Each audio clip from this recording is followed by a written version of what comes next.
i-off na ang phone na to guys kay matulog na ta. Para dili ta maka-disturb, we off the phone.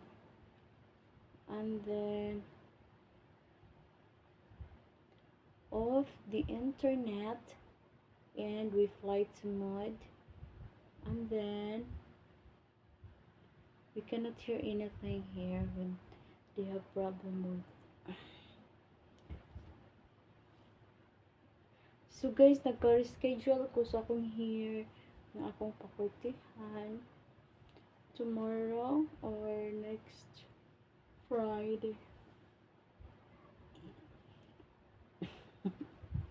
So, mali akong hair guys, wala ko nagbutang og any